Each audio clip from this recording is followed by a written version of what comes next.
So thanks everybody for joining. Quick intro, my name's Gavin Freeman. I'm the marketing manager here at Sydecar. This session's part of our new AMA series where we're bringing in experts to talk through real questions from emerging managers. The conversation today, it's really meant to be informal. We've got a few questions to get things started, but we want this to be interactive. So please submit your questions in the chat and we'll get to as many questions as we can live. With that, I'll pass it over to Michael to introduce himself. Thanks, Gavin. Appreciate you and the Sydecar team for setting this one up. Excited to talk with everyone here about SPVs and venture and Sydecar and all things related. I'm Michael Axman. I'm co-founder of the Nucleus Network. We run Nucleus Ventures, which is a syndicate investing in early and late stage startups. We've invested in 17 deals over the last 11 months, deployed about $45 million, and take a unique approach at the early stage, working hands-on with our founders through leveraging our warm introduction model. So I'm excited to chat today and answer any questions you guys have about SPVs and fee structure. Very cool. Thanks, Michael. So just before we jump into the questions, I want to share a bit of context around why we chose fee structures and LP communication as today's topic. We've been hearing from our customers at Sydecar that fees can be a bit of a touchy subject with LPs. It's hard to know how much to explain, how to frame things clearly, and how to do it in a way that builds trust as opposed to creating friction. So, given Michael's extensive experience with SPVs, this felt like the perfect area to bring him in, because he has real hands-on experience with these conversations. So, Michael, to start us off, talk to us a little bit about how you think about whether your SPV fee structure is quote unquote market and how you explain that to LPs without sounding defensive or inexperienced. It's a great question. It's something we think about a lot, Gavin. At Nucleus Ventures, traditionally in the venture capital ecosystem, the kind of standard 2 and 20 model has applied both to funds and syndicate leads like myself. For those who don't know the 2 and 20 model, 2% management fee, 20% carry. What some unsophisticated investors may not understand is that 2% management fee is typically annual for 5 years, right? So in terms of your question around how we communicate or how do we make sure our SPV fee structure is quote unquote market, I think you can compare your deal, your opportunity to other platforms, other syndicate leads, and we work with many of those partners in the ecosystem. I think the important thing is to tell LPs that, hey, this is a structure that we're using that matches the standard SPV terms across the industry. And that's what's really important, because when you work with your LPs, of course, you want to be transparent, but you also want to be upfront and you want to let them know the reason behind decision-making, especially around fees, because a lot of LPs these days are very fee sensitive. I will say, I think there's a general trend, and I know many others feel the same way, away from the standard 2 and 20 model, right? Especially in the syndicate forum. It's a competitive space. It's getting to be a saturated space, and one that you want to be careful in, because a lot of people sometimes claim to have certain deal flow or access, and others may actually have it. But I do think that we are, generally speaking, going away from that 2 and 20 model, because investors are becoming more and more fee sensitive. Deals are becoming more and more easily accessible. And so obviously fees are simply one of many factors that I think an LP considers when making a decision to invest or not. But generally speaking, you want to make sure that you're letting your LPs know this is kind of what matches the standard terms used across the industry. Yeah, that's great advice. And that actually aligns with what we've been seeing on the Sydecar platform. We just published a report about SPV fees, and we're seeing that emerging managers are really moving away from that 2 and 20 structure. So kind of building on that, another area where we hear managers feeling a bit uncomfortable is talking about their own carry. It's obviously a super important part of the structure, but we've heard that some people can feel kind of awkward explaining it without sounding self-interested. So would love your take, Michael, on kind of like, what do you think the best way is to talk about your own carry in a way that that feels aligned with LPs rather than just feeling kind of transactional? We're getting early and often, because this is my favorite question as number two.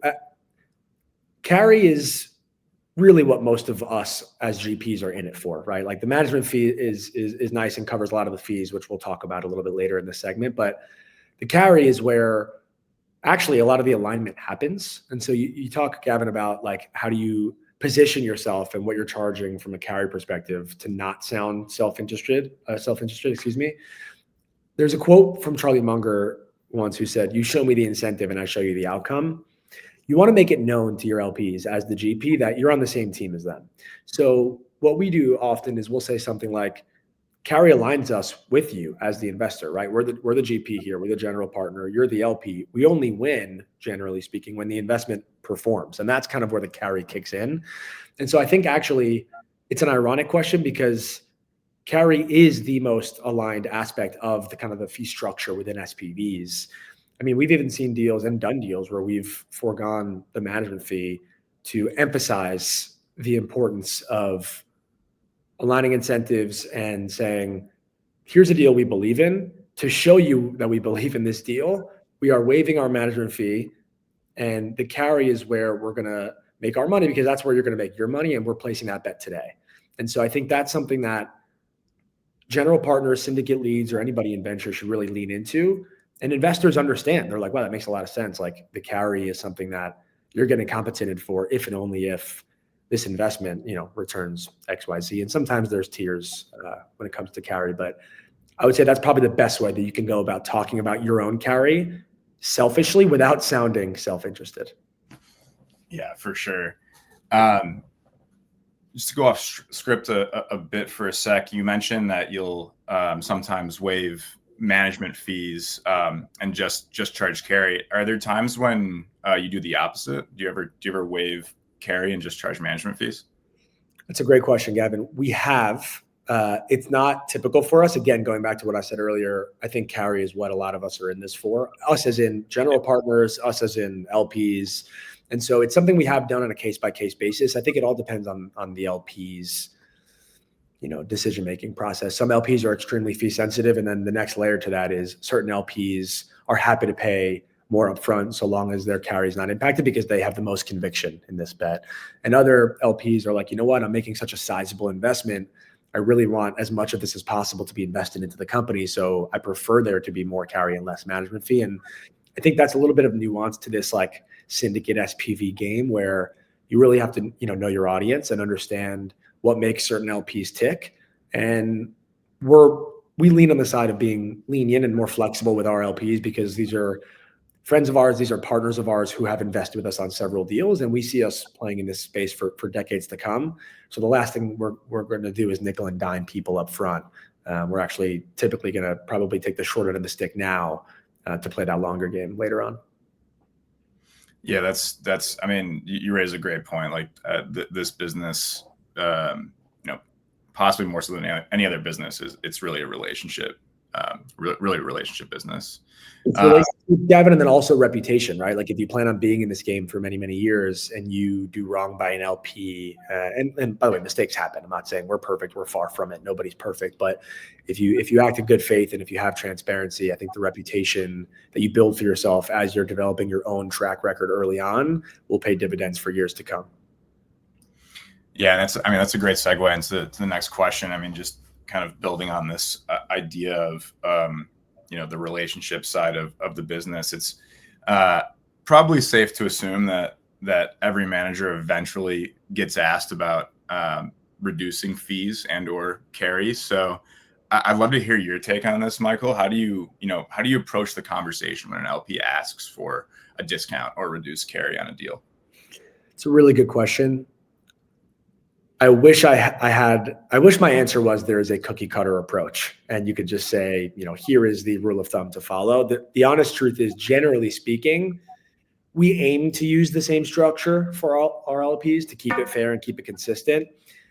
With that said, we don't believe in a one size fits all approach here.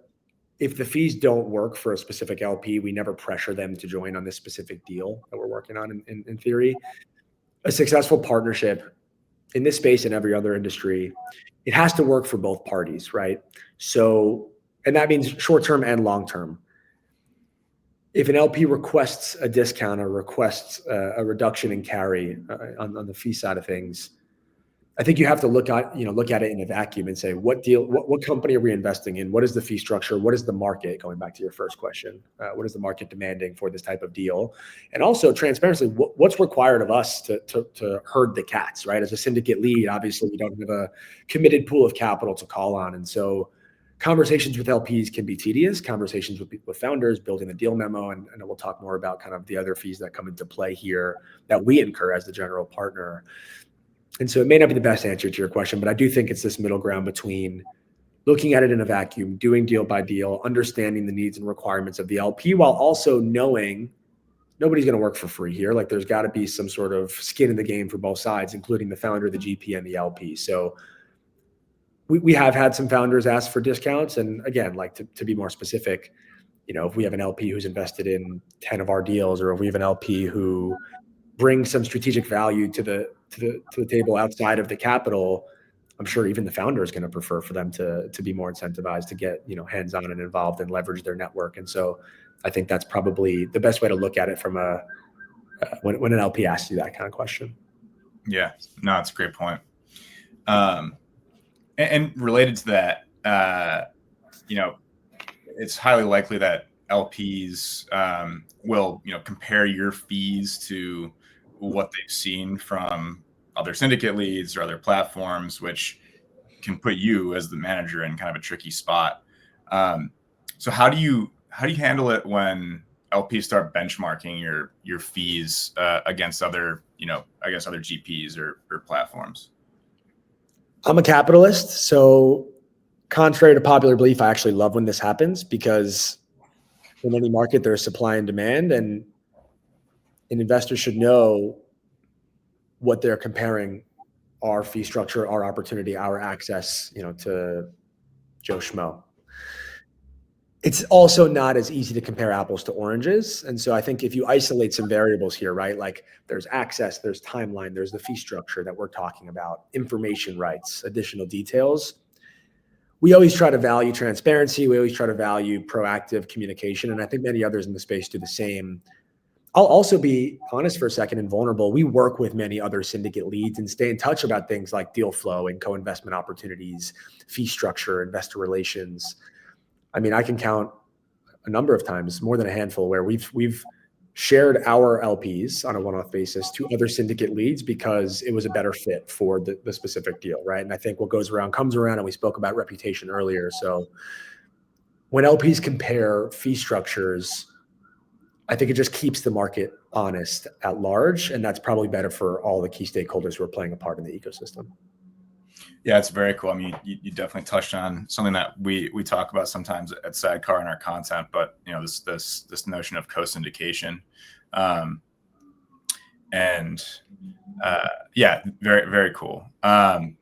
So I'm not seeing any questions come through in the chat yet, so we can just keep kind of going through what we had discussed previously, Michael. So let's shift to something that comes up, probably more often than people expect, which is deal terms changing mid-process. And sometimes when deal terms change, that means SPV fees need to be adjusted too, which can understandably make managers kind of nervous about how LPs will react to those changes. So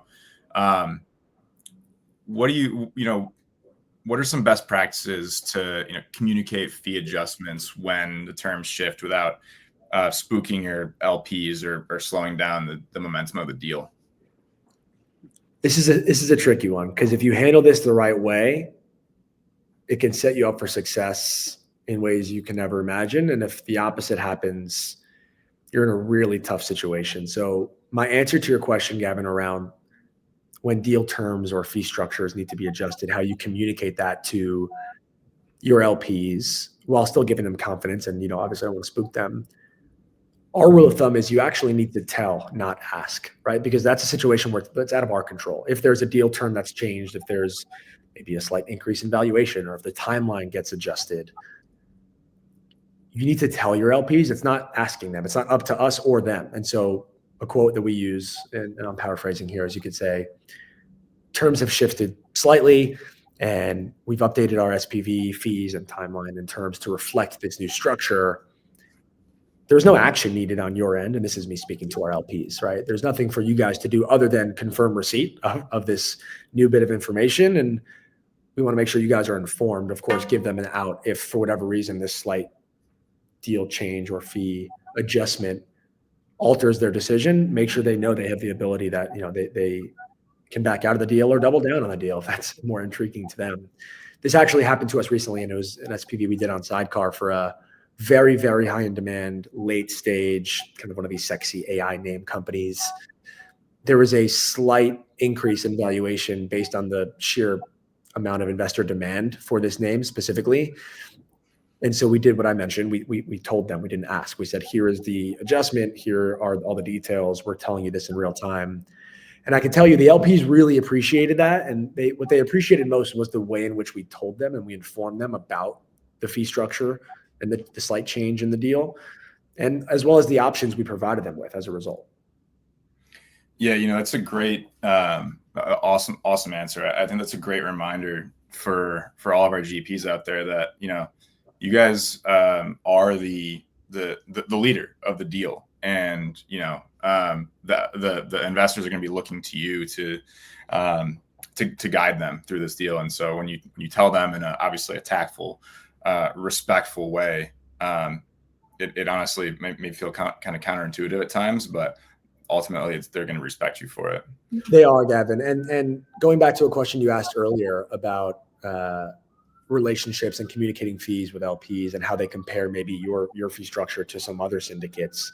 Maybe that's a great example for them or a great use case of when, okay, if there's a slight change in fee structure or deal details, does that change occur in other access points that the LP is seeing, right? Like if they have the ability to invest in company ABC and it's the standard 2 and 20, but now it's an expedited timeline, is the other access point they have making the same adjustment? And that's when I think that capitalistic kind of like, what is market saying comes into effect. And the LP, again, ultimately has a decision. I think there's different things that make them tick. And one of them might prefer to wire earlier. They don't care about the timeline, but the fee structure is something that, they hold near and dear to their heart. So they're going to evaluate that decision. And that's why we like the syndicate model, right? Like we haven't raised a fund on purpose. This might be something we do later on. Selfishly, as the GP, we like to be nimble. We like to be opportunistic. We like to play kind of across all stages and sectors. But in addition, we like to give power to our people. Like the LPs increasingly are wanting more and more autonomy and decision-making authority over what deals they go in. And of course, the funds are there and they're going to have the ability to invest in a fund if they want that kind of diversified pool and they believe in that GP because of the track record or the thesis. But it just kind of goes into what you asked earlier, Gavin, about not only changes in fee structure on a specific deal, but LPs having the ability to compare your deal to others and make a decision on their own. Yeah. Looks like we actually got a couple of comments. First is a comment, not a question, but membership fees for deal access model versus SPV fees on a deal by deal basis. Any thoughts on that? Yeah, I have a few thoughts. I have some friends who take the membership model approach. I think that approach is unique, and I think that approach can work for a lot of LPs based on their level of investment volume. So if you're an LP, Gavin, and you're planning to make 10 investments this year versus one investment, oftentimes what we see with like the membership model, and just to take a step back here, I think if I'm understanding the question correctly, the membership model is where a syndicate lead or a community lead will charge LPs an annual membership subscription and maybe give them some discounted or no fees and consistent deal flow versus kind of the SPV deal by deal fee structure approach that we've been speaking about. If you're a high volume investor and you intend to deploy across many different deals, that membership model might make more sense contingent on you liking, trusting, and having confidence in whichever community or GP or syndicate lead that you're going to subscribe to. We have seen the membership model work. It's something we've stayed away from on purpose, and the reason for that is I think there's an increased expectation when you do that, so it's a little bit harder to meet the demand, right? Like if you're an LP, Gavin, into the Nucleus Ventures syndicate, and we charge you a fee to be a part of that, you then have an expectation, right? What's the ROI you're getting? Are you getting reduced fees? Are you getting deal flow every week? Are you getting unparalleled access? Hopefully the answer is all three. We prefer to provide that value that we're giving to our LPs upfront with no asks. For now, who knows what could change in the future should we decide to go down that membership model or maybe raise a fund in the future. But I do know people are finding success with kind of the membership syndicate approach. And I have no problems with that. Again, so long as there's transparency and the LP and the GP are kind of aligned on what those expectations and roles and responsibilities look like. Great. Yeah, it makes a ton of sense. We also got another question. Michael would appreciate hearing an outline of your timeline and sequence from deal origination to close, communicating with LPs, getting commitments, negotiating terms, closing, et cetera, et cetera. It's a great question. I'll give two examples that are on both sides of the spectrum for us, right? Out of the 17 deals we've done, one of the larger deals we've done is an $8 million investment into a late stage company. That investment had one LP. We did that investment from start to finish in 72 hours. Now, go to the other side of that spectrum, the smallest check we'll write is roughly $100K. And this was a Series A company about a year and a half ago, maybe closer to a year ago. And that deal, from sourcing the deal to wiring the funds to the company took about 3 weeks. And that was a $100K investment, between a much larger group of investors. And it's funny that you can see the irony there. I would say I give those two examples as a frame of reference because, again, I wish there was this cookie cutter approach, but the truth is, depending on this one actually depends most on the founders, right? The founder might have a deadline to hit. The founder might have a closing date that they need to live by. And that, I think, is what starts the domino effect, which then trickles into the GP, ourselves, in this case, in Nucleus Ventures, and then therefore into the LPs who have to work within that timeline. And we've seen situations where LPs simply can't participate based on a timeline. And it's a shame, but it's kind of just the nature of the beast because there are other investors who can. And so it's oftentimes a first come, first serve basis, especially in the syndicate game, right? Like if we're investing in a founder who's closing up a hot round, of course, I think generally speaking, they're going to prefer a GP who can write a check as quickly as possible and not have to go through all these hoops and herd those cats that we were talking about earlier. At the same time, that's why we really lean into our value add approach of making warm intros as a service, especially at the early stage, to prove our value to a founder. Because I think more and more as time goes on, capital is becoming a commodity. So the founder is going to choose an investor and a partner who can connect them to customers or introduce them to other investors or help them hire talent or hopefully do all the above. And that's what we try to do through Nucleus Ventures. Yeah, very cool. Another kind of big theme for emerging managers is credibility, or what you said in the earlier, reputation, especially early on before you have a long track record or a big base of repeat LPs. Fees can feel even more sensitive, in those moments. So, what are some things that actually help build credibility around fees when you're still early on in building your track record? Relationships. And you hit on this a few questions ago, Gavin, where we were talking about reputation in the industry and reputations and I should say relationships over everything. If you're early on in your investing life cycle and you are looking to establish rapport with LPs and build track record and credibility in this space, your relationships are going to be what gets you there. And if you look at relationships as an umbrella, you could talk about access. What access to deal flow do you have that others may not have? You could talk about the quality of your diligence, right? How deep did you go with this founder? What does your deal memo look like? What information on the industry or the company can you uncover that maybe others are unable to do so? And that could really impress LPs, right? You could talk about co-investors. I think a lot of people like to wave that flag around. Oh, I've invested with this tier fund, or I've invested with this top tier angel investor. And that matters to some people, as it should. Those people have built incredible careers by focusing on this. I would say most important to us is your own capital in the deal. Obviously, as a GP, if you're investing into a company, you have skin in the game. To double down on that and prove to your LPs and to the founder, quite frankly, that you are bought in on this opportunity and you believe in this team and this mission and this vision, put your own capital in the deal, be an angel investor. So for every deal we do through Nucleus Ventures, myself, my co-founder, Jake, are LPs. Now that GP commit differs, right? I think the ratio might matter a little bit less, especially if you're doing early and late stage investing, and the total check sizes can get out of hand in a good way. But I think the most important thing is put your own capital in the deal. And the first question we used to get when we started this, Kevin, was, this deal looked great, right? The investors look great. The traction's incredible. Are you personally investing? And so it feels great to be like, yes, actually I am. And that's why I'm bringing you this deal. Otherwise I wouldn't be doing that. So think about how the perception differs when you answer that question with a yes and invest versus with a no. Yeah, 100%. And that's, it definitely tracks with what we've heard from other customers and other people in the ecosystem is the GP commit is almost table stakes. We got actually a follow-up question to the other one in the chat. What % of your LPs are inbound on the platform versus relationships that you bring in? When we started Nucleus Ventures, all of our LP relationships were people we had known from a previous life, whether that's, working in the startup space, whether that's networking and having conversations with other players who play in this industry. At Nucleus, our whole business is based on the power of the warm introduction. So we have so much inbound, and that's a good problem to have, but a problem nonetheless.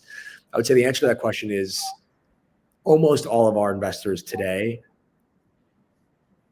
have found out about us because we've developed rapport with investors first and foremost, and then they're speaking to their friends and saying, or their colleagues, or and they're saying, hey, we actually got into this deal through Nucleus Ventures. I'd love to connect you. We should invest on the next one together.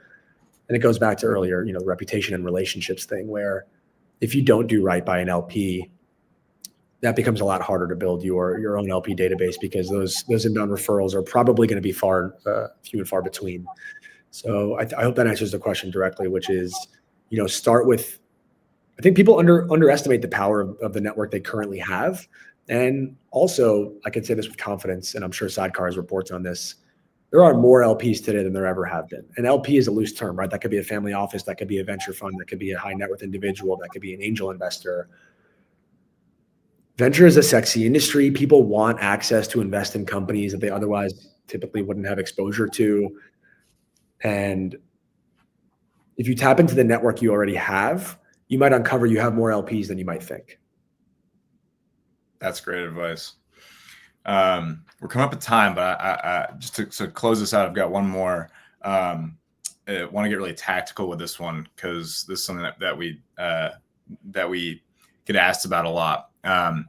What does your message or script look like when you introduce fees in a deal memo? And what does that phrasing look like? My first and media trained answer is going to be that this is not investment or legal advice. Please speak with your lawyer and counsel before moving forward. My more direct and short answer is including the fee structure in the deal memo in a very digestible, easy to read way. So it could be bullet points, it could be a short paragraph in the executive summary, it could be kind of the closing thought and concluding, the deal terms. But mention the fees, say this is the management fee, this is the carry. Explain what the fees are for, right? I think a lot of people, especially if they're new to venture, they may not know, and if this is not to their own detriment, they may not know that the fees are there to cover legal and admin and ongoing management and a lot of things that Sydecar is here to help with. Let them know that these are the fees that are aligned with market norms, and they ensure that we can run a proper deal process and do this responsibly. And then, as always, we never make it contingent, meaning we always say there's no pressure. Participate only if this investment works for your thesis and aligns with your portfolio construction. Yeah. Well, that's great. Unfortunately, we're at time. That was fast. But Michael, thank you again for joining us. And actually, we've got one more. How long did you solo angel, if at all, before running SPVs? I think I made 3 angel investments before I said to myself, I need to be doing this full time and as a profession, just because of my passion and my interest in the space, and also my love for working with founders and investors and kind of bridging that gap. So yeah, I think as an LP, technically I made 3 investments, and then it happened organically. I was making investments actually on the Sydecar platform, and I was like, oh, this is a cool platform. Why don't I make investments on this platform as the GP and send it to my network of investors? And things have spiraled for the better since then. But I think 3 is the answer. Just so everybody knows, that was not a paid plug. Well, cool. Do you feel like that experience of angel investing helped you, as a GP? I think the answer is yes. Everyone should dabble with angel investing because if all else fails, it teaches you a lot. And I'm a big fan of seeing things from different people's perspectives. So if you start as an angel investor, right, you're an LP. You're investing into a founder, whatever level of diligence you're doing, you're making a high conviction bet on that founder, right, or that industry. In my case, then I transitioned to a GP and, of course, simultaneously an LP. So now I'm the one who's still doing the same diligence, working with the founders, but simultaneously playing the other side of that fence, which is communicating with LPs and being kind of the liaison between, the founder and the investor network. And so I think kind of seeing both sides of that fence has helped me a lot with perspective, has helped me a lot with the way in which we communicate with our investors and our founders.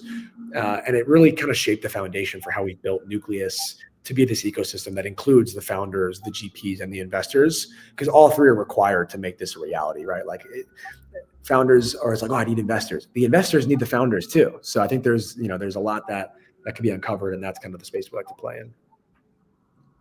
Very cool. Well, I think that covers all the questions. So Michael, this was really, really helpful. Hopefully everybody else that was on the session feels the same way. And thanks for everybody who joined us and shared questions. So everybody knows we'll be sharing the recording on our website in the next few days. And if you have any ideas for future AMA topics or things that you'd like us to explore next, feel free to reach out. We'd love to hear them. But thanks again, Michael, and happy holidays to everybody. Thanks for having me, Gavin. See you guys. Bye.